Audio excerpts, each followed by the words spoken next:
Oh, hey, it's an all-new Enough Already podcast. My name is Fingers Malloy. She's Tracy L. Connors. It is the first Enough Already podcast of 2017, Tracy. How exciting is that? It's thrilling. How was your New Year's Eve A and New lot Year's of Day? It was wonderful. Yeah? What'd you do? Yeah.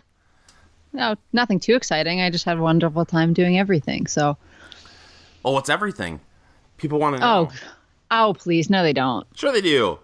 No, you just want me to talk about how much I ate because I told you. Why won't you let people in, Tracy? Oh, that's not the way that I am. Let them in. No, nobody wants to hear about me eating 2 pounds of mashed potatoes, Sure 75 sugar cookies, and 2 bottles of wine. No. Oh, you didn't tell me about the 2 bottles of wine.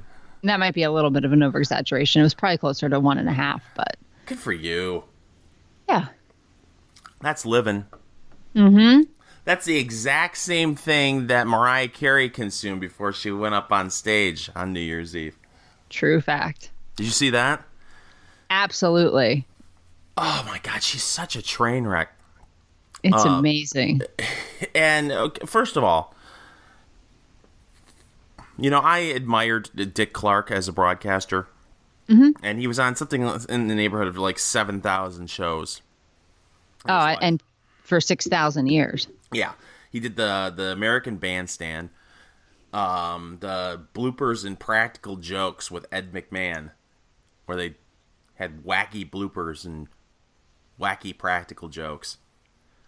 Remember that? No. Oh.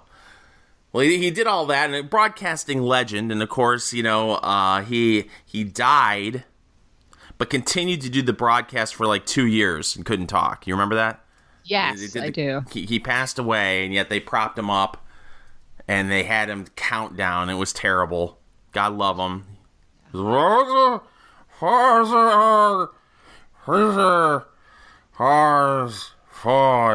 3, 2, 3, 2, 4, 1. And then, you know, it would already be January 2nd. So they decided to replace him with this Seacrest Out character. You're probably familiar with him more familiar with him than I am. Mm-hmm. He's someone else that's done like I think he's got an American Top 4. Didn't he take over for Casey Kasem? It's possible. I know he has a radio show. Yeah, I think he does like a daily, like a weekday show, and then he's got I think he does American Top 40, the keep your feet on the ground and keep reaching for the stars show. He basically replaces dead legends is what he does. Sure. And he gave us the Kardashians. Yeah, thank God for that.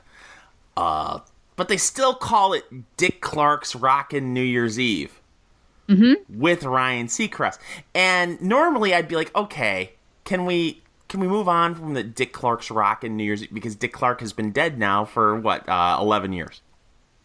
Has it been that long? 15 years, I think. I'm pretty sure. No. But if it's going to take, they're going to take Dick Clark's name off of it and put Ryan Seacrest's name on it, I think I'm pretty good with just keeping it Dick Clark's Rockin' New Year. Okay. Even though you've got people in their 20s who have no idea who Dick Clark is. This is true. But maybe they'll Google him. Because they'll realize there is no Dick Clark on this. Yeah, who the hell's Dick Clark? Yeah, where is he? Where is this guy? Why don't they wheel him out like they used to? They could. 5, 6, 7. He could have appeared in hologram form to interrupt Mariah's. Maybe that's what was going on. Maybe he was haunting the stage. That could be. He was talking into her earpiece instead of having the monitors come through it. You know, God bless anyone that's gone through a stroke. It's a terrible thing. But I would hope. Like, listen, I know sometimes I sound like I've had a stroke before I've done, the show. But if that ever happens to me, Tracy, please don't let me get in front of a microphone or a camera. Promise. There's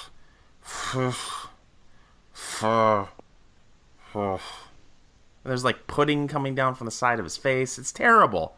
It's like, let the guy get out. What are they doing? Can't somebody say no to this man?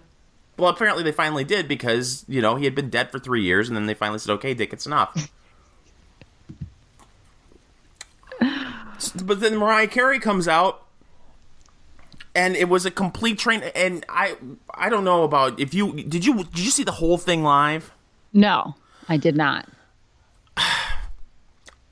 So turn it over from the news because it's getting close to midnight, and I was like, well, I guess I gotta watch the ball drop. So flip it on to Dick Clark's Rockin' New Year's Eve with Ryan Seacrest, and it's a commercial. And then the commercial ends, and then it's boom. It's just a shot of Mariah Carey singing "Auld Lang Syne." Mm-hmm. And I thought, oh man, okay, that's weird. They broke in the middle of her song, which is strange, and it looks like the audio's off because she's singing, but the words aren't matching her lips. So you thought it was a broadcast delay kind of thing? Yeah, I was like, oh, this is odd. But then she kept singing, and I thought, did somebody wire her jaw shut? Because her lips aren't even moving. Like, okay, this is really strange. And then they had like a bunch of what do they call those feather things that they were covering her with? You're a woman.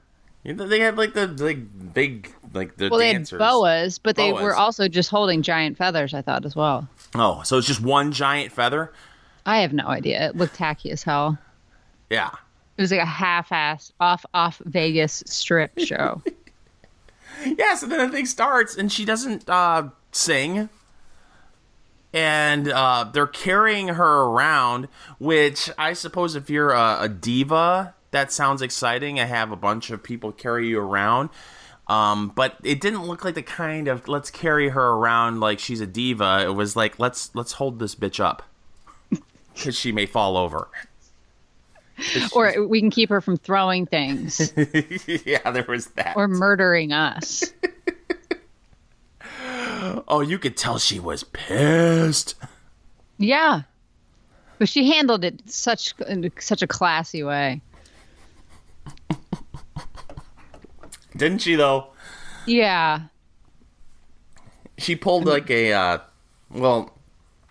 after the first song, I don't know, you got me feeling emotions, I think is the name of this. I don't know. Not a big Mariah Carey fan. Oh, no? But believe it or not, no. And she was in my 2016 death pool. I would have thought that she would have gone before George Michael, but... Oh, she's only 46 or 47, according to Wikipedia. Wait, what? We can't pin down the year that she was born. It's either 69 or 70. Are you serious? Yeah. So right on our Wikipedia page. You'd think somebody would have figured that out by now. Can we get the KGB on this? Yes. Figure out how old Mariah Carey is? It's so ridiculous. I mean, I can understand lying about your age, but by a year? Like, really go for it if you're going to do it. Right. Make it 5 to 10. She doesn't look 46 or 7. No. She looks young, and her face looks stuffed with other things that shouldn't be in it. Well, granted, she's probably put on about 30 pounds since she first started, but it's all good. It's like proportion, Yeah. Yeah. She looks great, especially for someone who's 47 or 48. What was it? 46? 46 or 47. Oh, I apologize. But yeah, it does look like someone stuffed some Twinkie fat in the face a little bit. That may be... Can we speculate? Wildly speculate? Sure. Maybe meth bloat? We don't know. But her teeth are too nice for meth. Yeah. Is there cocaine bloat? I don't think so, but I'm going to ask Chris Farley. Champagne bloat? That could be a thing. Oh, I don't know. She looked great. I don't know. That outfit was just a little bit ridiculous. Of course. Listen, guys are just looking at the legs and the boobs. Sure. They're like, what? Oh my God, that outfit is terrible. It's horrible. But, So like I said, she's blown child like 2 or 3 times, hasn't she? Doesn't she have kids? I'm not sure if that's true. Really? I thought she had like 2 or 3 kids with that, what is it, Nick Carter? Nick Cannon? Nick Cannon. Nick Carter. I think he's in the Backstreet Boys. I don't know. Can't keep track of all this stuff.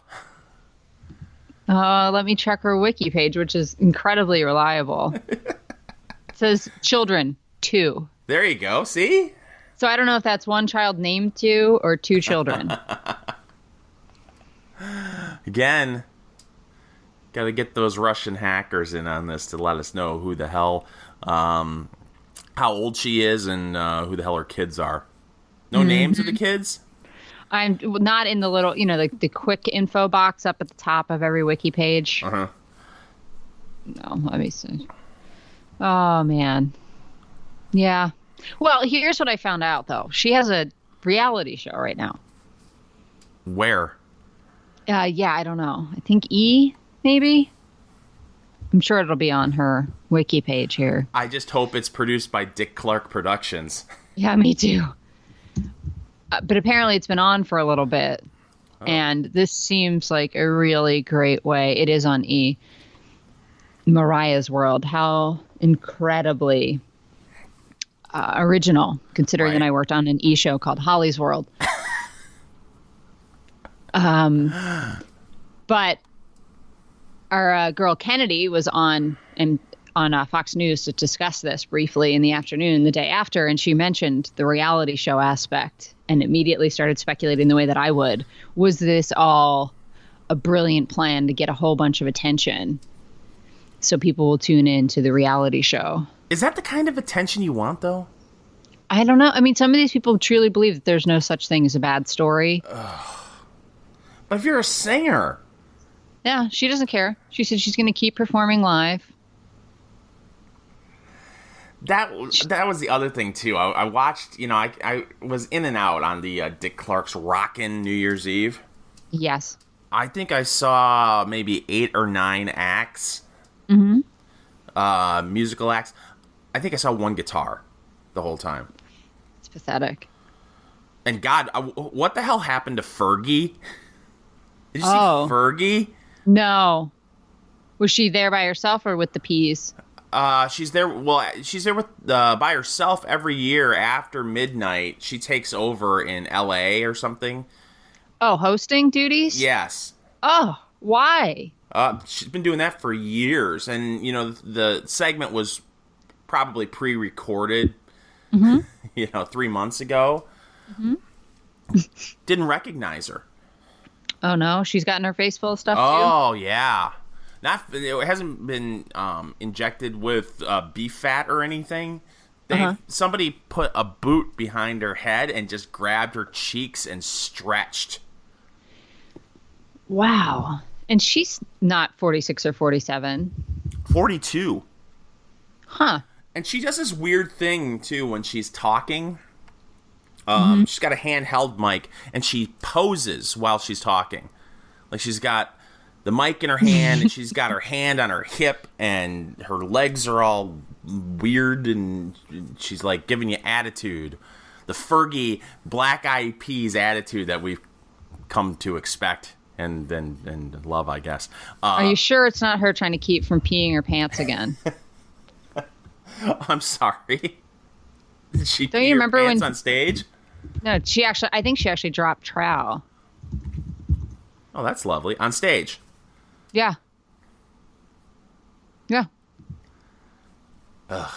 Oh, and I was searching for it, and I found an article that's headlined, Fergie was a hero for peeing her pants on stage. Why, was she peeing on an American flag? Yes. Donald Trump hat. Oh, 2005 is when she did this. 2005? Yeah, I can't tell if this article is satire or not. Let's just go with it's satire, because otherwise I'm going to be really angry. Yeah. Yeah, so, maybe I'm exaggerating a little bit about us because I was drinking, I drank a lot of Maker's Mark that night. Mm-hmm. I didn't have any mashed potatoes, though, which is a bummer. Yeah, it is. But the whole thing, it's like, my God, I just, is it too much to ask if the show is called Dick Clark's Rockin' New Year's Eve to actually have Some a little rock? Somebody with a guitar? Mm-mm. You know who I saw with the guitar? The only act I saw with the guitar? Lionel Richie. That's amazing. I didn't even know he played. Did he play the guitar? No. Oh. No. He had his peeps, but they did All Night Long. Remember that's a good one. Yeah, that's a big hit right now. Right? When they get Sly and the Family Stallone out there. Sly and Family Stallone. It's my favorite band. Love them. Yeah. Or what's Sly Stallone's brother's? Frank Stallone. Does he still perform? Yeah. Sure. I think he's been invited to perform at the inaugural. He's about the only one that will show up. Yep. Do we have to talk politics? Yes. Well, what do you want to start off with? Well, let's talk about the inaugural for a second. Okay. Because right now we are 16 days away from that glorious moment. It's true. Are you going? No. I thought about it for a hot second, but yeah, hotel rooms are absolutely ridiculous, and there's really no reason to go there unless you're invited to some really cool party. Correct. And unfortunately, all my party invitations must be lost in the mail. It happens. Yeah. The USPS is very unreliable. That's true. They're trying to sabotage the inauguration, so they're purposely losing everybody's invitations. That's right. It's also going to be freezing, I assume. Probably. And who wants to be around a million strangers? Not I. For sure. Do you think it'll be well attended? I would imagine. I mean, people that don't even like him will go just because it's an historic event that you can be a part of. And you can boo and heckle while he's trying to give a speech. Yes, because he'll definitely hear you. And furthermore, he'll care. He'll probably say, "Go home to your mom. She voted for me." But everybody was making a big deal about all of the other ex-presidents, aside from Carter, still hadn't accepted their invites. Right. Or announced that they were going until yesterday. When, lo and behold, the Bushes are going, and so are the Clintons. Oh, it's going to be fun. Yeah, and I don't believe for a second that any of them were going to actually not show up. But we have to have the drama. How drunk will Hillary be? Oh, my God, this is going to be so great. I wonder if she'll have a fainting spell just to upstage him. Either that or she'll have Mariah Carey's dance troupe. I think Trump should invite her to sing. Why not? Well, yeah, why not? You could do the anthem. It'll be great. So, do we have a list yet of people who are performing Inauguration Day? No, we don't. I think it's Gallagher,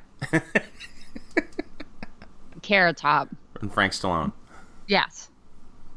Well, I did think he should have invited Roseanne. I know she did a horrible rendition of the Star Spangled Banner before, but she was actually one of his biggest defenders, and it would be entertaining.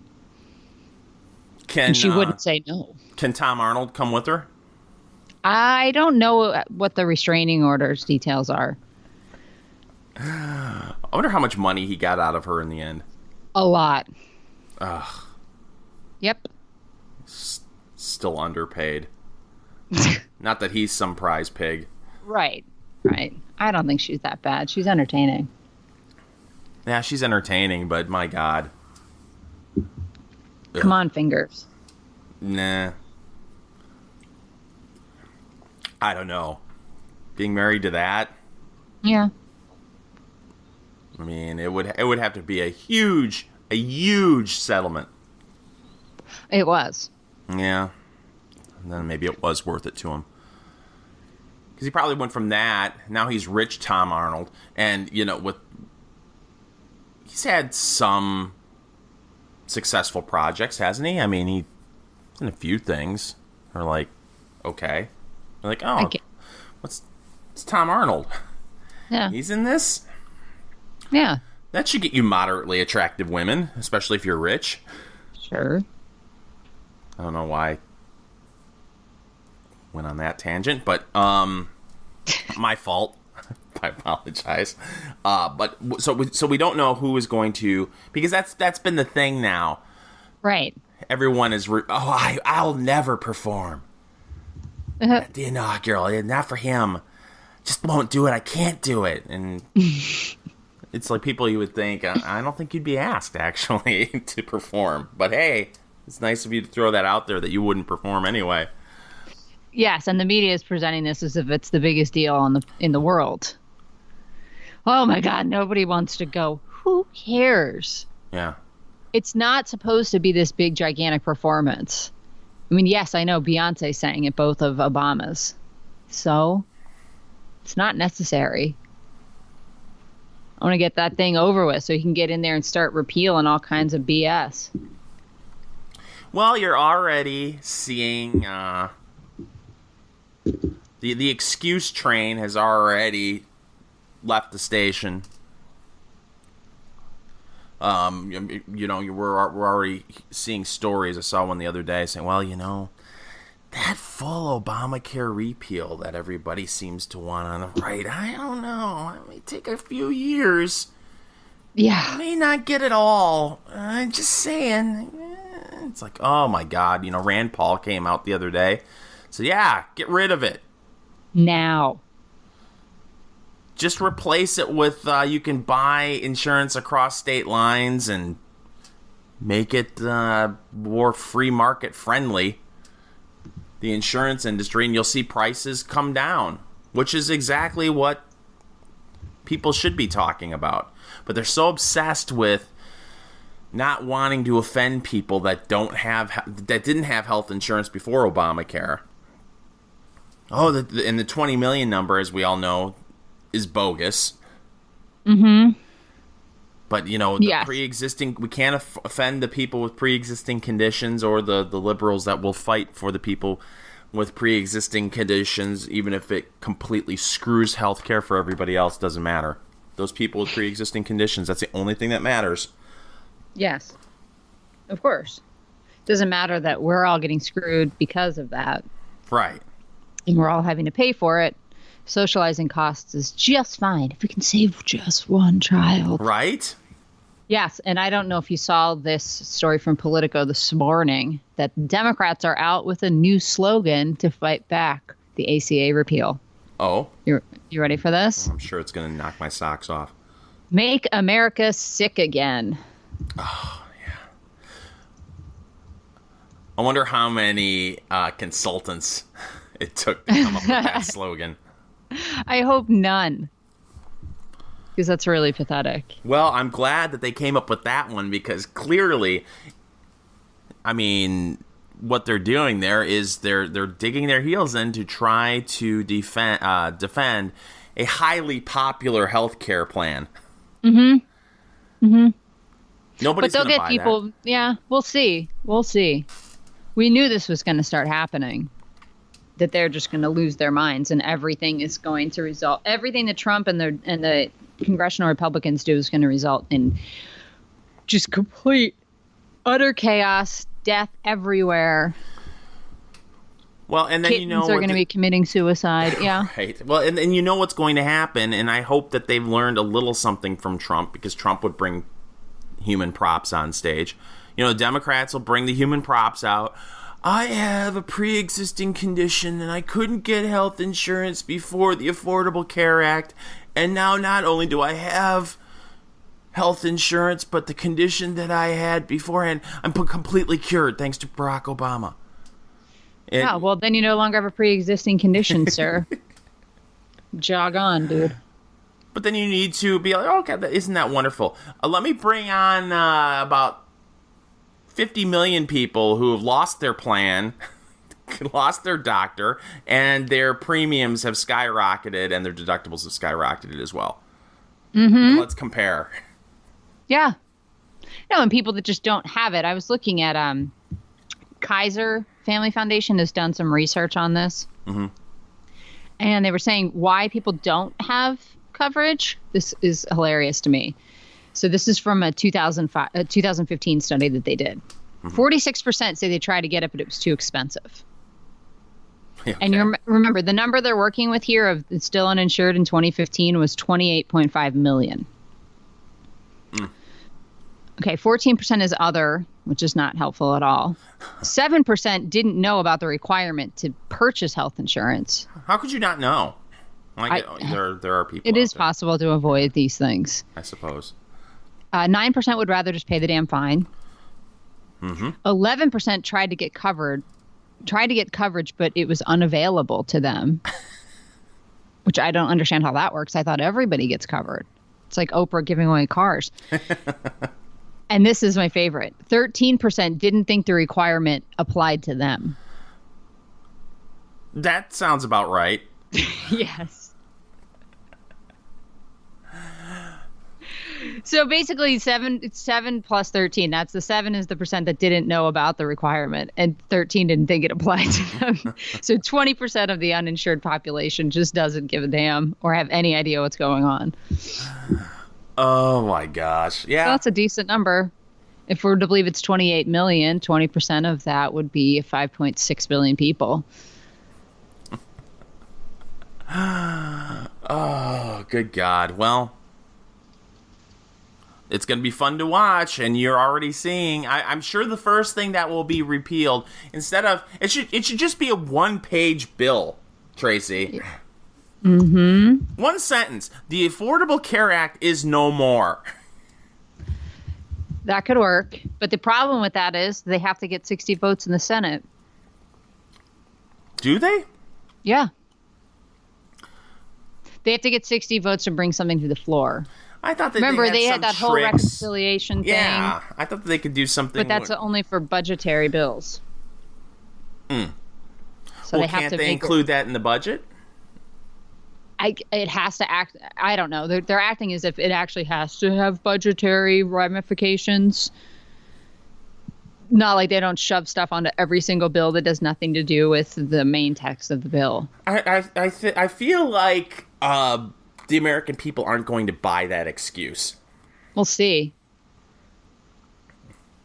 But we'll see. I look forward to them wearing their hats that say "Make America Sick Again." That'll be great. And I'll buy one. I look forward to, we said this for a long time. The Republicans were like, well, you got to give us the Senate. Well, you got to give us the White House. Well, now you got to give us a super majority in the Senate. Filibuster-proof majority in the Senate before we can really do anything. Okay. See how that works. My guess is that... When are we going to just finally get rid of Mitch McConnell? Oh, never.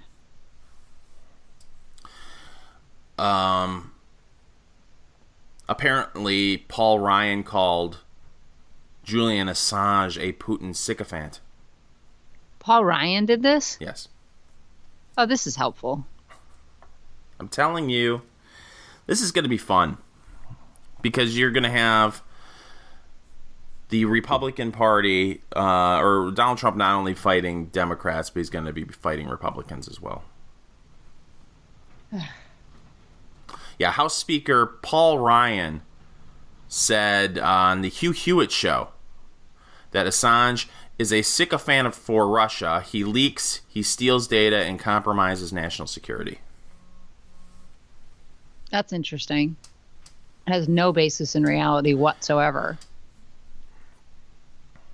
I don't know why they're even engaging in that stuff. Just let the Democrats look like crackpots, because that's what they do. That's what it appears to me. They're absolutely out of their minds. They wanted something to explain away why Hillary lost. And they're still clinging to this thing, and they're creating panic and chaos. You're aware, right, that the Russians hacked into the Burlington electric power grid, right, Fingers? Well, that's what the Washington Post told me. You saying Yeah. that's not the case? No. What? Apparently come on. not. Fake No, news? it's huge fake news.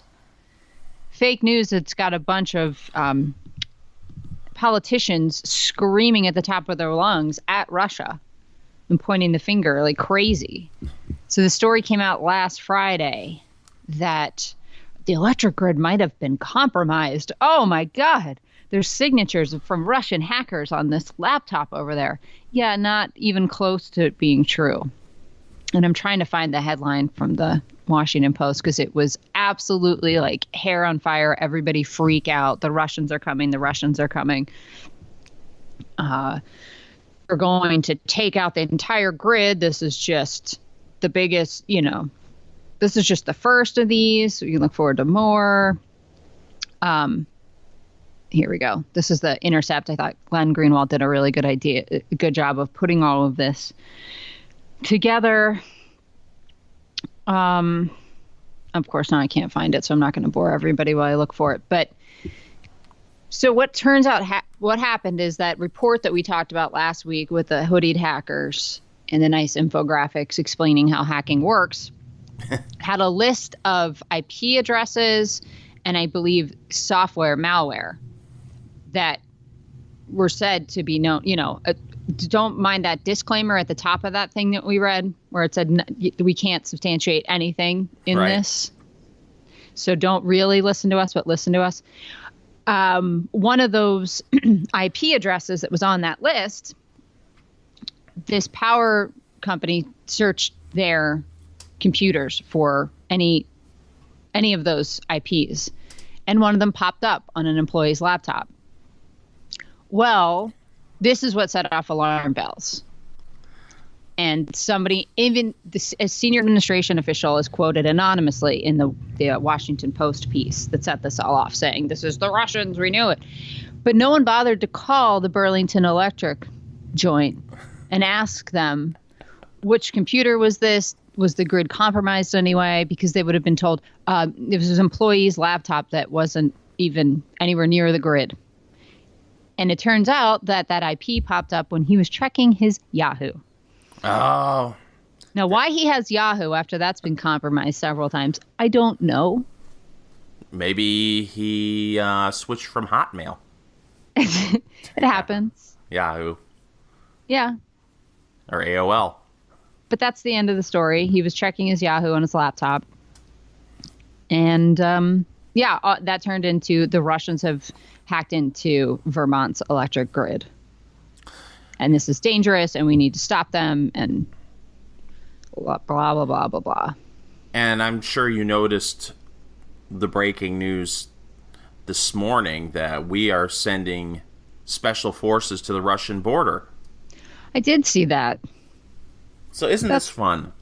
Yeah. You know how when George W. Bush was inaugurated and he went into the White House and Bill Clinton's staff took all the W's off of the keyboards in the White House? You thought, that was kind of a dickish move.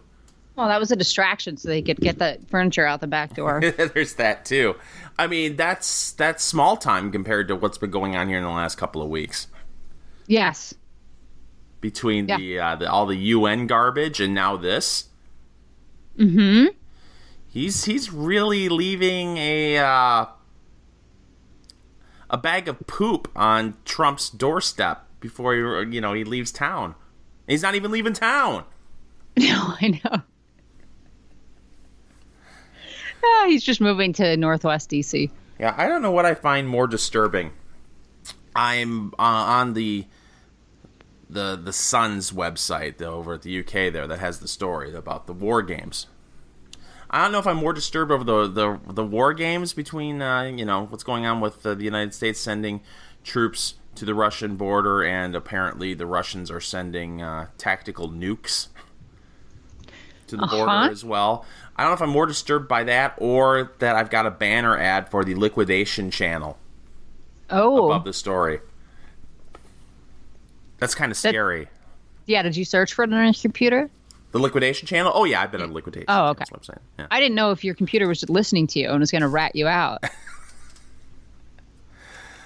Well, that's a thing now, The Amazon Echo, they're trying to subpoena Amazon to cough up recordings on an Amazon Echo that they believe captured a murder. I think it's in Texas. Yeah, I don't know why anyone would want one of those things. Huh. And the latest I saw an Echo acting up was a little girl was talking to it and said she wanted cookies and a dollhouse, and it just placed an Amazon order for her. It just showed up? Yeah. Oh, that's beautiful. I saw that on a Tucker show last night. It's just this little girl smiling with this big box of cookies and a box containing a dollhouse that was as big as she was. Wow. Yeah. I'm assuming mom and dad, or mom and mom, or dad and dad are going to take the Echo out of the house now. It's possible. Or they'll just get the charges reversed and Amazon will let them keep it, because it's good PR for the thing, except for the fact that it might randomly order stuff. Oh, God. That's priceless. No, would you want one of those things in your house? Everything's listening to you already at this point. I suppose. Yeah. I don't plan on murdering anybody, so. I wonder how much your smartphone takes in. We'll never know. Like, are some Russians listening to us right now? Da. And we don't even know it, and they're sitting there in their hoodies. 'Cause that's what all hackers do, right? Yep. They wear hoodies. They all look like Mark Zuckerberg. But so tell me about the war games. Oh, I already closed the story. Oh, was that the end of it? Russia's reportedly deploying nuke-ready missiles in the province of Kaliningrad. Kaliningrad? It's beautiful this time of year. Mm-hmm. Which borders Lithuania. This is according to The Sun. Tensions between Washington and the Kremlin have reached Cold War levels, Tracy Connors. Awesome. I added the Tracy Connors part. Oh, okay. I write this specifically for you. Amid reports, Vladimir Putin is deploying nuke-ready missiles to the Russian province of Kaliningrad. Providence or province? Province, I'm sorry. Oh, okay. Thank you for correcting me. Guess I should put my glasses back on. Which borders Poland, Lithuania, and something else. Latvia, Estonia, what else is up there? Or is it you just can't read it? Or you can't pronounce it? Oh, Belarus. Poland, Belarus, yeah. Apologize. Now I really am putting my glasses. And the Lithuanian Defense Ministry spokeswoman, Asta Galkat. Yeah. I don't know why I'm pronouncing that name with my Hitler accent. Well, when stuff pops off around Poland, it kind of brings it out. I suppose. Confirmed America has offered additional military support following Russia's annexation of Crimea. She said the United States was the first to offer additional security assurance measures to the Baltic countries following the deterioration of the security situation in the region after the annexation of Crimea. She added U.S. Special Operations Forces presence in Lithuania as one of the deterrents against military threats by Putin's aggressive regime, reports the Express. So, this is going to be so much fun. So this is actually a response to what Russia has done, but it's amazing to me that Russia has been pretty aggressive in the last 7 years, and Barack Obama has just kind of shrugged his shoulders. And now, 3 weeks before he leaves, now he's puffing his chest out. Well, they want to box Trump in. Yeah. So now they have a case for we can't possibly leave NATO or cut funding to them. We need to keep Russia in check, even though they have the same GDP as Italy. Oh, it's so absurd. Well, so this is fun. This is the latest. And we're recording this on Wednesday morning. So, by Thursday, we hope to have this posted today. But if we don't post this today and it's Thursday, we may be in the middle of a nuclear war. And I blame Mariah Carey. Yeah, clearly. Make America sick again. Yep. So are the hats going to be green? Oh, with the Mr. You should Yuck write sticker? to Schumer. Get to Schumer immediately. I can't remember. Was the Mr. Yuck poison sticker thing? Was that some sort of government thing? I'm sure that it was. You remember Mr. Yuck, don't you? Is he just the guy with his tongue sticking out? Yeah.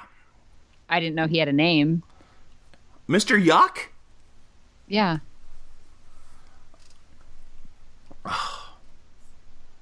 Well, yeah.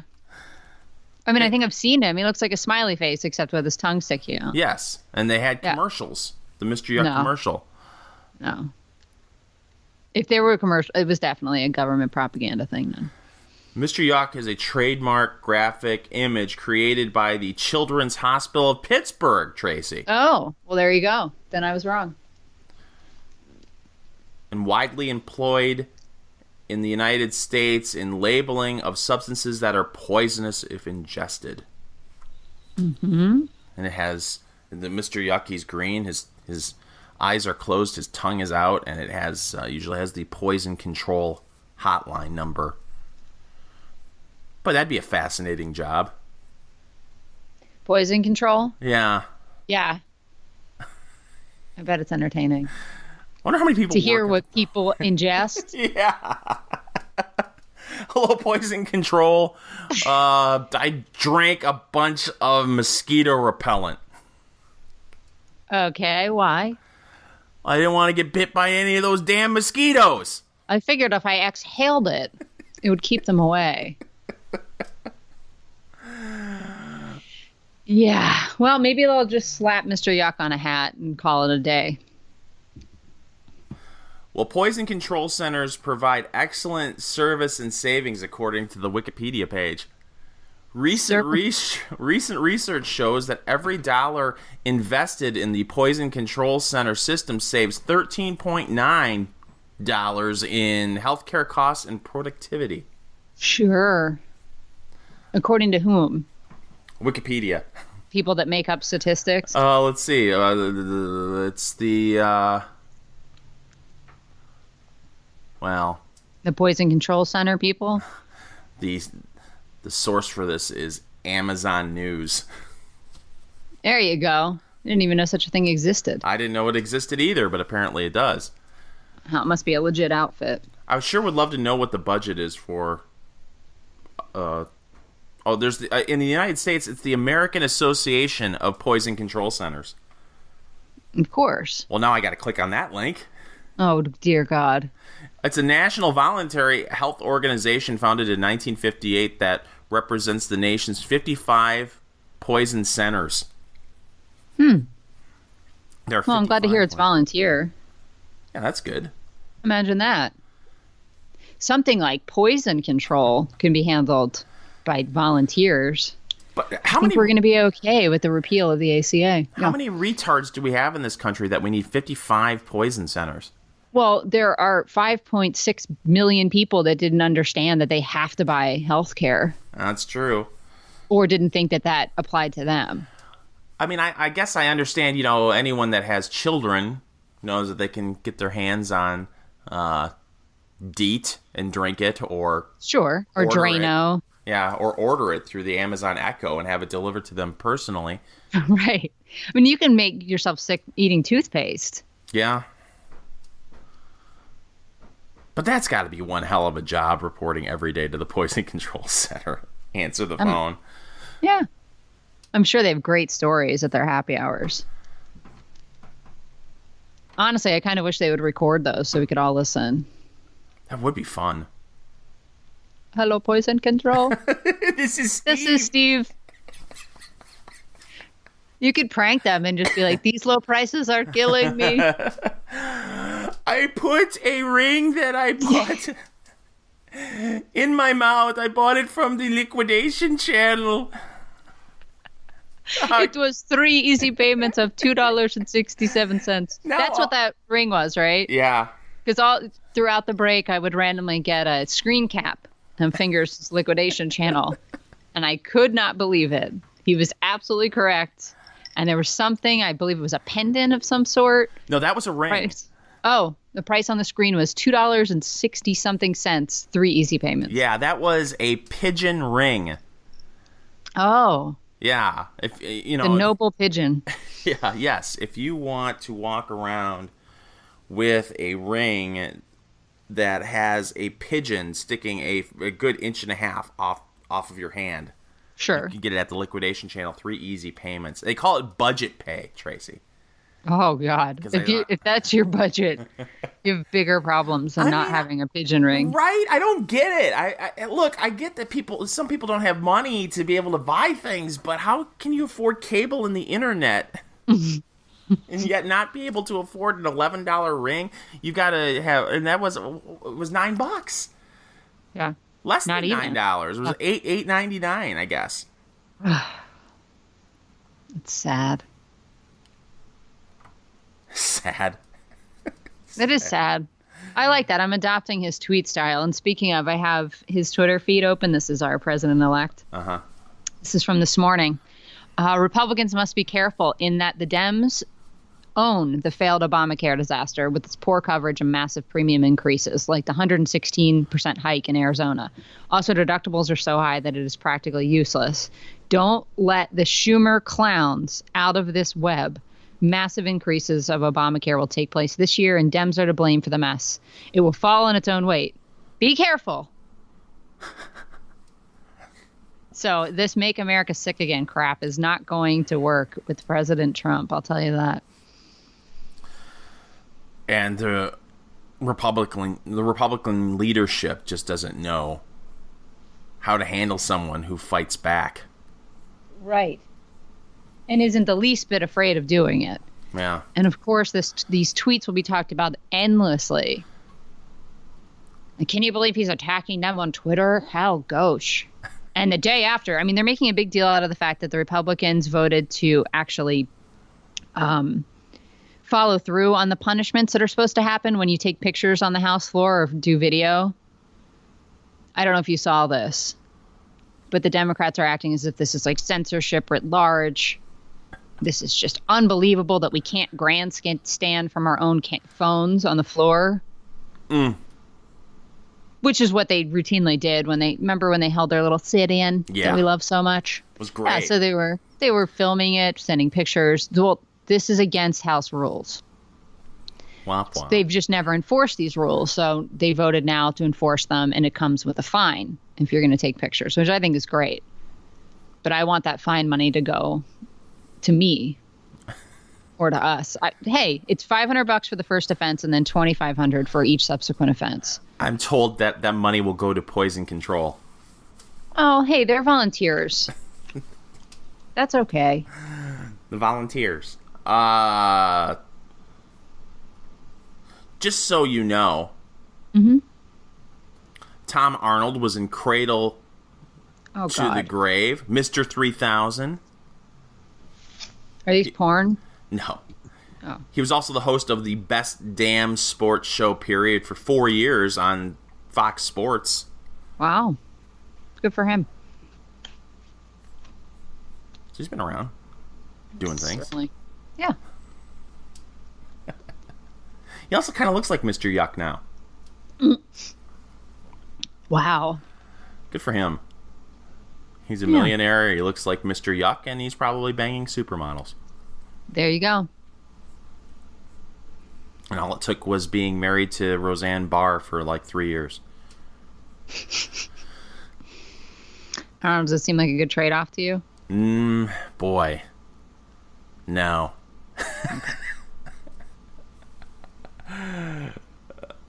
No. I mean, can you think of a really disgusting fat individual? Sure. Ralphie May. Go ahead. Okay, Ralphie May. You have to be married to Ralphie May. No. For 4 years. They got married in 1990 and they divorced in 1990. But then after that, you are independently wealthy. No, thank you. On Ralphie May's money. Nope. Yeah. Can't do it. Can't do it, won't do it. Well, is there anything else you want to talk about? Well, I wanted to talk about Julian Assange showing up. Hannity hauled his cookies all the way over to London, got into the embassy, and sat down with Mr. Assange. Oh, this was not via Skype or satellite. No, this was Hannity actually went there. Oh, wow. Yeah, he did a quick trip to London and back, and sat down with Assange and asked him for the 1,000th time if the leaked information from Podesta's emails in the DNC came from Russia or a state actor. And Assange again says no. Never happened. Not the Russians in the least bit. And then he also made fun of the whole Burlington Electric debacle with "it's the Russians are coming," and he explained it. He apparently had been a cybersecurity expert or computer security. I don't remember exactly how he phrased it prior to founding WikiLeaks. So he explained how ridiculous this list was of IP addresses, which if anybody understands how those work, it's pretty silly to just be like, these are known IP addresses, because things change. They're not static. That's why some Yahoo goes to check his Yahoo. And we all think that the grid is melting. Right. Because of this. So he's just utterly annoyed. Kind of explained how also the Obama administration has him in legal limbo. And they won't tell him what evidence they have against him, none of this kind of stuff. So it'll be interesting to see what the Trump administration does with him when they take over. And speaking of, Trump has tweeted out a little screen grab of Assange saying that the U.S. media coverage has been very dishonest, and Trump added his own little take, more dishonest than anyone knows. And Assange did say that a 14-year-old could have hacked Podesta. And Trump tweeted this out, and he's saying, why was the DNC so careless? Also said Russians did not give him the information, ! And Assange said they purposely included that email that showed Podesta being targeted by a phishing scam. So he will not corroborate the story that was told by his buddy Craig Murray, who is a Brit that was the ambassador to Uzbekistan, I believe. And Murray's story is that he came to the United States on behalf of WikiLeaks to get this information from the leaker.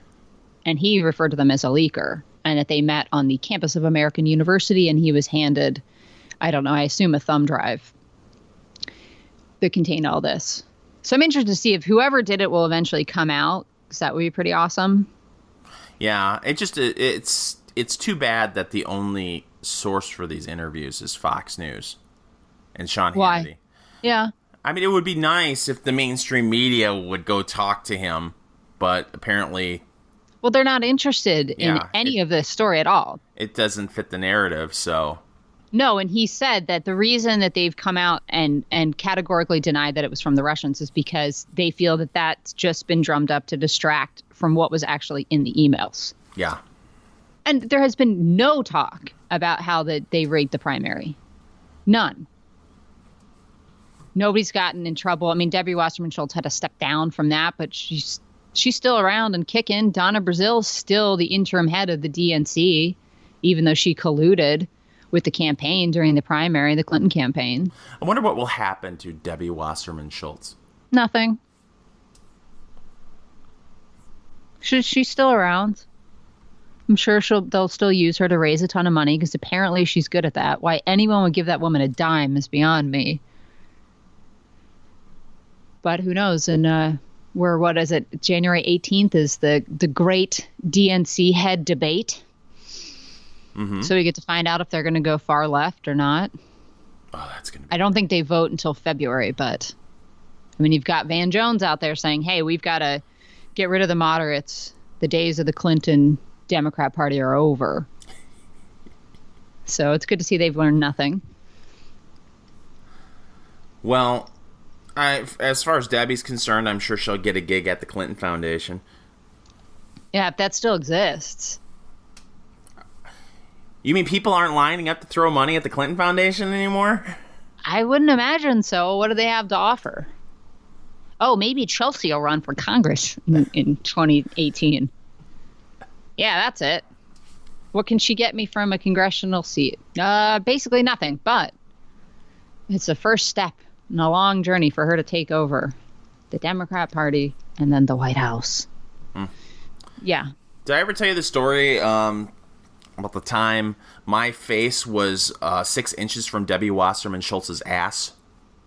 I don't believe I've heard this one. Do tell. So I'm covering the New Hampshire primary in 2012 for FTR Radio, and I was lucky enough to met up with some friends and ended up helping produce the Roger Hedgecock show that week. They were doing their show from the Media Hotel in New Hampshire, and so I'm sitting in the lobby, and I'm in a very comfortable chair, and I don't want to move because, Roger Hedgecock's show, I believe, was on from 6 to 9 p.m., if I'm not mistaken. And then, once the show was over, everybody went out and started drinking. So there were a lot of late nights that week. And so I found a really comfortable chair in the lobby of the Media Hotel, and I'm sitting there, and I'm trying to edit audio for the Snark Factor. And when you have that feeling that nobody's touching you, but there are a lot of people like directly behind you. Mm-hmm. And it was getting uncomfortable. It's like, okay, I sense that there are some people behind me. And so I turn and look over my left shoulder, and there's this butt, like right there, and a bunch of people in front of the person talking with the butt. Mm-hmm. And I was like, oh, this must be some sort of important person. And so I look up, and then I see the perm. And I'm like, oh, shit, this is Debbie Wasserman Schultz. I have Debbie Wasserman Schultz's ass 8 inches away from my face. Not a bad butt, I gotta tell you. Huh. That hair, though. It's as I don't bad think it's a perm. I think it's not a perm? No. Oh, how unfortunate for her. Yeah, it's terrible. She could do something better with it, though. You don't think that's a perm? No. Oh. I think if that was a perm, you would stop doing that. Well, some women, they get really attached to a hairstyle. It's true. I mean, I might believe it was a perm if she was from the Midwest. Yeah. But, no. You don't seem... that I haven't seen many perms in Florida, which is where she's from. But I do think that that's her actual hair. Oh, poor lady. It's just very unfortunate. But you can get that kind of stuff chemically straightened and... Well, didn't someone do a makeover of There her? were certain points where she would wear her hair in updo and it would look better. But I thought like, what are like glamour? Yes. She was on one of those, or Vanity Fair or something. And she looked all right. Yeah, for a politician. Sure. Well, for her.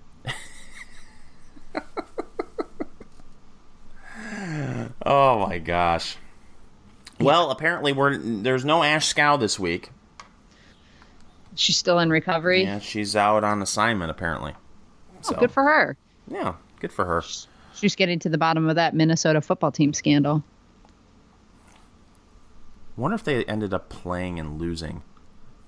Minnesota? Yeah, pretty much all the bowl games are over, I believe, except for the big one next Monday. Yep. I'm going to South Bend this weekend, Tracy Connors. On purpose? Yeah, going to go to the... going to be staying right near Notre Dame there. Yeah, I was going to say, is there some game, like the blue and gold game or something? No, it has nothing to do with that. I'm meeting people from Michigan. It's a good halfway point, and we're all going to get together and watch the Detroit Lions lose in Seattle. At some sports bar in South Bend. That sounds like fun. So if anyone is listening to this podcast between now and Saturday, if they want to tweet me at Fingers Malloy and give me any recommendations for sports bars in South Bend, Indiana. I'm sure there are a ton of them. Yeah, I don't know about you, but I'm not one of these people. Like one of the guys that's meeting me said, let's just go to Buffalo Wild Wings. Oh, no. And I'm like, okay, I do enjoy Buffalo Wild Wings. Mm-hmm. But I'd rather go somewhere that has some local flavor. You know? It's like... Yeah, there has to be a sports bar in South Bend. Absolutely. I mean, it's like going to a foodie town and saying, oh, cool, an Applebee's. Yeah. I mean, why would you do that? Oh. Well, if you know that it's going to be consistently good Wild Wings... It's true. Instead of taking your chances on a rando sports bar in South Bend. Because, wings are really easy to screw up. That is true. Best place to get wings is Hooters. If you say so. If it's a chain, just saying. I could take... And it has nothing to do with the broads, because half of the broads that work at Hooters shouldn't be wearing that anyway. And by the way, I say all this stuff, and I'm critical of other people's looks, knowing that I am a fat-ass Tracy Connors. Well, you're working on it. The New Year's diet's going well. That's right. I'm down 1.5 pounds. I could eat a bowl of just Hooters breading. Just breading. Okay. On the wings is fantastic. Like when you're done with the wings and they have like the breading dandruff at the bottom of the basket, that's some of the best food you'll ever eat in your life. The breading flakes. Can you just buy the breading? No, flakes? you can't. Oh, have you inquired about this? Or you're certain? There are certain questions you probably shouldn't ask. Yeah, okay. I mean, then your life has completely gone down the tubes if you're asking a 22-year-old girl, dressed in a bikini, basically, if I can buy their deep-fried breading all by itself. Yeah. So, but I'd love the wings, but nobody apparently that I know likes their food, except for me. Like, I order takeout. It's not like I'm gonna go in there and just stare at these women for 2 hours. Like, no, I actually like the wings and the breading. The breading, you gotta try the breading, Tracy. Next New Year's Eve, when you go on a binge, try the Hooters breading. It's fantastic. I don't think that'll happen, but but no, you are right. People, it's very easy to screw up wings. Is it? I was being sarcastic. No, it is very easy to screw up wings. Oh. Sauce? Oh, gosh. Some people like that kind of Asian sauce where it's kind of like Chinese food, and it's terrible. Okay. All right. You can overcook wings. Okay. Several ways you could screw up wings, Tracy. Come on now. I don't know. I haven't eaten a wing in probably 10 years. That's right. You don't eat chicken. Correct. You're really missing out. I guess I am. Although you're telling me there are pitfalls everywhere in this wing eating business. Well, it's like that with anything. You can screw up mashed potatoes. No, you can't. Sure you can. No. With enough butter and salt can salvage any kind of potato mashing. Well, too much salt. No. Then you just add more potatoes. Too dry. That's when you add more butter. Yeah, you have to order a lot of butter. Yeah, you have to put in a lot of butter if somebody makes their potatoes too dry. Yes. There's nothing wrong with that. Well, I'm very worried about my health. Oh, clearly. Wait. My goal is to have a bigger thigh gap in 2017, Tracy. The thigh gap. Will you be keeping a video diary of this? Yes, absolutely. No, nobody wants to see my thigh gap.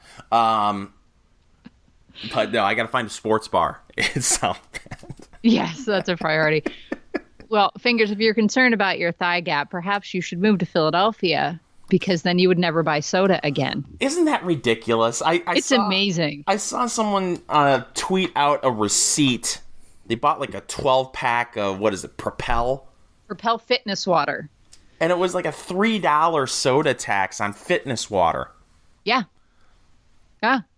Well, I'm reading an article from our ABC affiliate in Philadelphia talking about people just being shocked And I love it because a lot of people, it's 5.6 million people didn't know that the individual mandate applies to them or that they needed to, to get coverage. So it's not shocking to me that people weren't aware that this gigantic tax hike was coming. So the first line in this article, we knew it was coming, but Philadelphia's new beverage tax is still giving some shoppers sticker shock. Yeah, because it's insane. So one of our grocery store chains is called Acme. The ones that were always selling Wile E. Coyote stuff. Yes. Acme's adding the full cost of the tax, which is 1.5 cents per ounce to the retail price. Mm-hmm. So they're showing people before they get to the register, which I think is nice. They didn't need to do this. So they said, so a 20-ounce soda that was $1.88 on Saturday is now $2.18, which doesn't sound too ridiculous.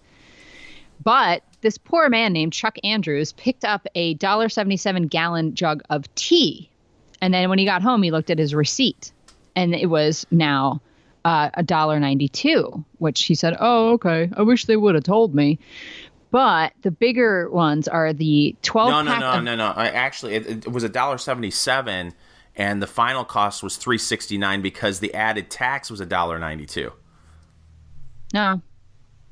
Oh, you're right. I'm not doing holy math. Crap. They didn't do math. Yeah, they more than doubled it. And then a 12-pack of diet green tea. Remember, this is supposed to be a sugary drink tax. So you're talking about 0-calorie stuff that's flavored with chemicals to taste like things. Mm-hmm. Although tea is probably not. Anyway, regardless, it would normally cost $4.99. Now it costs $8.03. It's madness. But you know what this is going to fund? Bless their hearts. Pre-K. Oh, my God. Because that's what the city needs, is to take people's children away from them at an earlier age so they can become illiterate faster. What is the state of the Philadelphia public school system? Oh, it's abysmal. Yeah, so we're in a rush to get the kids into that system as soon as possible. Well, and the K through 12 is already broke. Yeah. Beyond broke. So let's expand it. Of course. Well, they believe those BS studies that were like, well, children that are exposed to 1 million different words before they're 5 have a higher likelihood of succeeding. So they just think that you can shout words at 4-year-olds and that'll be the difference. They don't understand that kids that have that kind of exposure to language are probably kids that are watched by adults and spend time with adults and aren't just left alone with a television on, some Cartoon Network where the vocab doesn't exceed maybe 200 or 300 words. I mean, there's no thought to this. They just read that study and they say, oh, okay, these kids need 1 million words. Let's just sit them in front of a loudspeaker and have somebody read from the dictionary to them. That'll make all the difference in the world. Wow. Oh, it's absurd. And we'll see how long this lasts. I mean, I assume it will, but who knows? Maybe they'll finally get together and go to City Hall for some reason other than whining about the 99%. I think there'll be a lot of apathy. You? Yeah. And there will be, you've always got those libs out there that, you really shouldn't be drinking soda.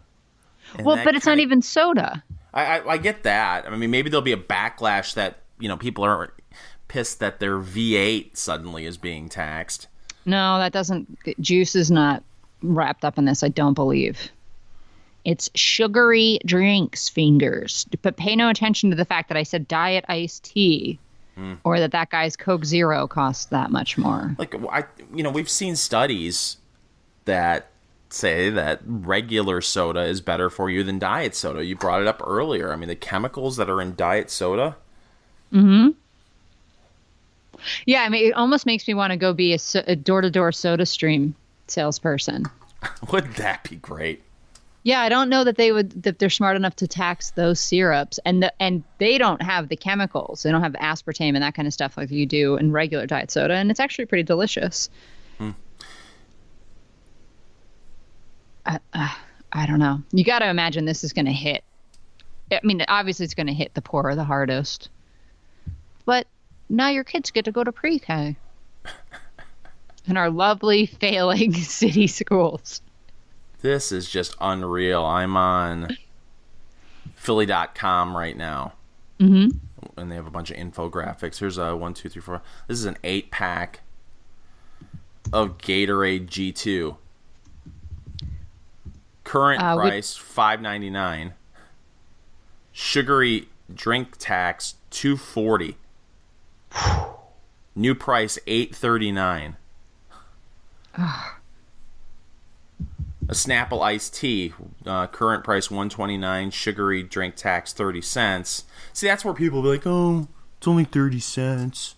You really shouldn't be drinking Snapple iced tea anyway. You should be drinking water out of the tap. 'Cause that's safer, unless you're in Flint." Or anywhere. I mean, didn't they find out that most cities have problems with lead in the water? I'm sure. We were pretty spoiled when we lived in Michigan. We lived north of Flint, and they have really good tap water. I never checked the amount of lead in it, but it tastes really good. And then I moved to central Indiana, and the water here is hard and it's gross. Tastes like chlorine? Yes. Is that about how Pennsylvania water tastes like, too? I mean, no, is it I have decent water. No, the worst water is at the Jersey Shore. It's absolutely vile. You can smell the chlorine. Ugh. Yep. But, yeah, I'll be interested to see how long this lasts and if there's any kind of resistance to it. Because it's just the city of Philadelphia can't help themselves. They need to find new ways to extort money from everybody. So if it's the city wage tax, which is outrageous, that if you work in the city, even if you don't live there, you have to pay it. And you wonder why new businesses aren't coming to the city. Yeah, that'll be what happens here is they won't raise nearly the amount of money that they thought they were going to raise. No, of course not, because the city limits aren't that cumbersome, right? You can get outside of the city and buy this stuff. Right. I mean, I already have friends that are like, "Hey, can you get this before you come down?" So I'm running black market sugary drinks into town. Hey, I don't let them come and get me. If I go down for bringing in some Propel Fitness water and a couple bottles of G2 to my friends, so be it. But I'm sure that there'll be people that don't obey this. I mean, when it was being proposed, a lot of the little bodega owners and stuff like that were just losing their minds. And they were already going to Delaware, I think, to buy their sodas because Delaware doesn't have any sales tax. So it's worth it. You're even getting Starbucks drinks in the mix. I think here. Everything is hit. Yeah. Oh, my gosh. Yeah. It's absurd. And they think they're going to raise all this money. And they won't, and then they'll raise the tax. Well, we're not getting enough money. We need to raise the tax to bring in more money. Okay. See how that works out for you. Yeah, let's see when this pre-K thing launches too. It's probably not for a couple of years. So all those little kids that should be going to pre-K right now and having words shouted at them are not going to benefit. Oh, it's good to know Similac isn't part of this. That was nice of them. What's that? Is that like Pedialyte? But no, Similac is baby formula. Oh, okay. Well, those babies need to survive long enough to get to pre-K. All baby formula is exempt from the sugary drink tax. Well, that's nice. Because it's not a sugary drink. Well, I'm sure there is some sugar infused in Similac. It's possible. Oh, there's nothing. The worst odor in the world comes from a freshly opened jug of baby formula. It is the most vile, disgusting thing you will ever smell in your life. Ugh. Making a note of that.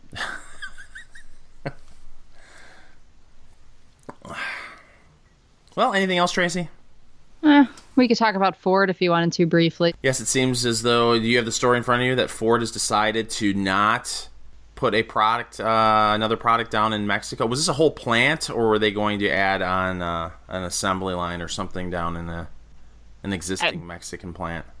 I believe the way that I read it, they were just going to increase production or expand production in Mexico on some car that I had never heard of called the Curve, I want to say.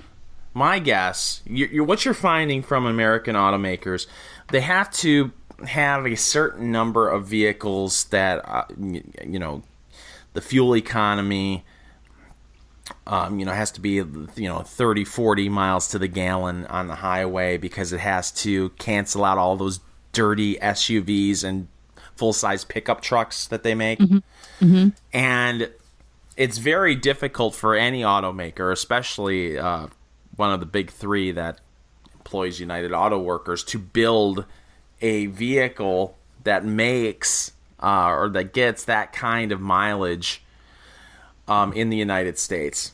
So a lot of these automakers have moved production for very small vehicles down into Mexico or China, and then they import them into the United States. So my guess is, whatever Ford vehicle this is, without looking it up, it's probably a really small. Yeah, they don't. Car. It doesn't look like they name the car.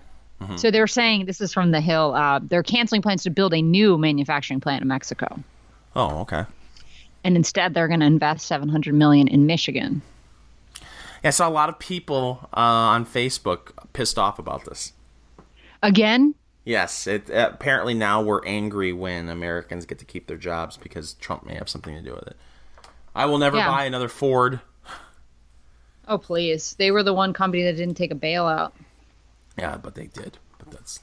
I know. But now he's going after GM. Well, it's interesting. I have a friend that bought a new Buick SUV. It's a mid-size SUV. And everything, all the components, the entire vehicle is built in China. Mm-hmm. And Buick has, so far from what I've seen, they don't even advertise this vehicle. I mean... When the Buick commercials come out, they push their little vehicle. It's called I believe the Buick Encore, and then they've got their large SUV called the Enclave. But this mid-size SUV, I don't see anything in It's in the advertisement as far as, okay, here's all the cars we make, and it's sitting there. But there's like no mention of it anywhere, and I'm wondering if it has something to do with this whole Trump thing, where it's like, oh, that's made in China. General Motors is making that whole vehicle in China. But I just don't get, we talked about this with Carrier. You got to pick your battles. Okay, I get that a lot of people don't like Trump, but when you come across as pissed off because Americans are keeping, their jobs, they aren't getting laid off. Or companies are saying we're going to stay because we think that the new tax policies are actually going to make it worth our while to stay. This is a good thing. I mean, I don't necessarily agree with the way he's going about getting these outcomes, but... Okay, bitch about the tactic, not about the results then. Yeah. No, I get that.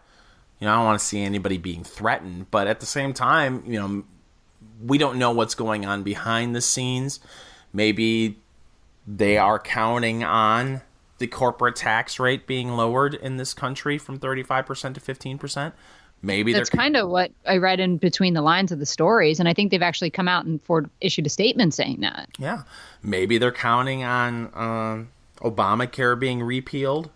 Well, and the regulatory climate changing, as you were saying, this ridiculousness where you have to have a car that gets 30 to 40 miles per gallon because your fleet across the board has to average out to something, correct? Yes.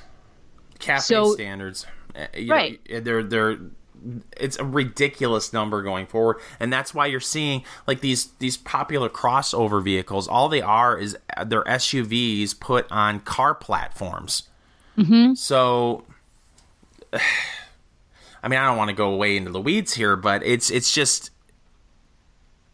we're making our cars less safe. Yes. Because they have to be lighter to accommodate the fuel standards. Like Ford right now, their full-size pickup truck is made out of aluminum. because it's lighter. Which, in a lot of ways, you're like, oh, that's cool, it'll never rust. But actually, I think it's GM, but it may be Dodge. They have a good commercial where, if you're a guy and you got a pickup truck, you're throwing things in the bed of the pickup truck all the time. Mm-hmm. And so they got a commercial where this guy throws his toolbox in the aluminum bed of this Ford pickup truck, and there's a big hole. Because the corner just completely obliterated the bed. There's like a big old hole in the bed of the pickup. You're like, oh, crap. Yeah. I just would have put a little dent in my steel pickup truck, but this aluminum, big old freaking hole in the bed. But it's lighter. Save the planet. It's lighter. Yeah. Don't you want to go further for your dollar? Uh-huh. That's all that really matters. But, I mean, this is going to put pressure on the Democrats now to work with them to get this tax crap done and not be like, make America poor again. Make the ozone hole big again. Well, you have, for too long, people on the right, they don't want to explain this to the American people. Mm-mm. No, and I understand that it's not something that you can encapsulate in a sentence or two, really. Although Trump seems to masterfully be able to do that with a tweet. And you could say, the CAFE standards are what's killing the automotive industry. Yeah, there are a number of reasons why General Motors went bankrupt. Some of it was mismanagement. Some of it was union greed. A lot of it had to do with government regulation. And, and you're seeing it now where, we'll take GM, use that as an example. Really, you could say the same of Chrysler. They're making their money, the big money right now is on the SUVs, the crossovers, and the pickups. Mm-hmm. And if you would just let the market, let market forces control how companies succeed and what products are produced for consumers, all these domestic manufacturers probably would have succeeded because they just would have looked. GM makes a good pickup truck. So does Ford. So does Dodge. But if you're making you make good pickups, but we really need you to make a 4-cylinder engine vehicle that nobody wants to buy. We need you to go outside of your wheelhouse for a minute. Right, the government will buy them all. We need fleet cars. Right. So we need you to build some of those too. Well, we're really not good at that. We're really good at building these big cars that customers want. Well, no. We need you to build a battery-operated vehicle. Really? Yeah. All right. That's the cost of doing business. Oh, shit, we're broke. Right. And it's stunning because they just say, okay, your fleet has to average out to this. Correct? This is my understanding. But then there's no guarantee that that's what ends up on the road. Right. Is a cross-section of every one of those, equally represented. We want diversity in our vehicles on the road. No, like you said, people like certain cars more than others. And that's where those are the cars that are going to get purchased, and the rest of them are God knows where. Yeah, I mean, you got a family of 4. Yeah, you could have them tooling around in a small vehicle, and they would get by with a small trunk. But most people, if you have a choice between that or a big SUV, most families, if they can afford it, are going to get the bigger vehicle with more room to put shit in the back. You try to take a family of 4 to the grocery store and bring home what it takes to feed a family of 4, the amount of groceries, and put it in the trunk of a small car. It's damn near impossible. Mm-hmm. But this is and they get good gas mileage, but does everybody need that necessarily? Well, even you're seeing 4-door sedans now that are getting 30 miles to the gallon. Mm-hmm. So, I mean, really, are Americans so obsessed with gas mileage on a vehicle that they're going to be like, well, I could have this 4-door sedan that gets 30 miles to the gallon, or I can have this little piece of shit over here that gets 38 miles to the gallon. Yeah, only on highway. Right. And then they're doing like a whole bunch of freaky shit with cars that absolutely, to me, it scares the shit out of me. Like, you've got these cars now that if you are at a traffic light, the engine will cut out to save on gas, like a golf cart. And then you hit the accelerator and the engine comes back on. I'm sorry, if I'm in a left turn lane and I'm in a hurry, if I want to, kind of cut it close, I'm supposed to just assume that that's always going to work. Right. Or, I mean, what happens if somebody's barreling down and they're not noticing and they're coming behind you and you've got no way to get out of there efficiently, get out of their way before they slam into you? Your engine's off. Yeah. Or dormant. This is supposed to save on gasoline or something? Yes, because you're not sitting at a light for 2 minutes with your engine running. Because that's where most gas gets burned up, is idling. I'm telling you.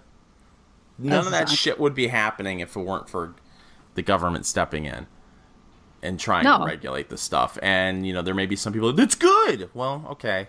It's good until your family gets killed because they pushed the gas pedal, assuming that the car was going to move. And it ain't moving. Because the engine had to take a nap. Yeah. Wow. Yeah. We'll see. Maybe this stuff will start getting peeled back. I hope so, but I doubt it. Because I don't think, aside from bringing them all in to yell at them, I don't know that Obama had much of interaction with any heads of industry. No. Except, didn't he fire the head of GM? Yes, he had to go. That was a fun thing. Let's remember that when people talk about Trump being an authoritarian because he tweets stuff. Oh... Well, they're all making money for now anyway. Yeah. That's true. But 16 days. 16 days. Yep, 16 days. Well, you want to wrap this up? Yeah. Where can everyone find the Enough Already podcast? You can find us on iTunes, SoundCloud, Google Play, Stitcher, TuneIn. You can also find us on Facebook and at EnoughAlreadyPodcast.com. Music for the Enough Already podcast is provided to us courtesy of YoPolymusic.com. Check that out. And while you're checking out the YoPolymusic.com, subscribe to his feed there on SoundCloud. Do us a salad. And while you're doing salads for us, why don't you go ahead and go to iTunes and leave us a good 5-star review there, Tracy Connors, for the Enough Already podcast. I think I can do that. People should do that. All right, thanks for listening. We will be back next week with an all-new Enough Already podcast.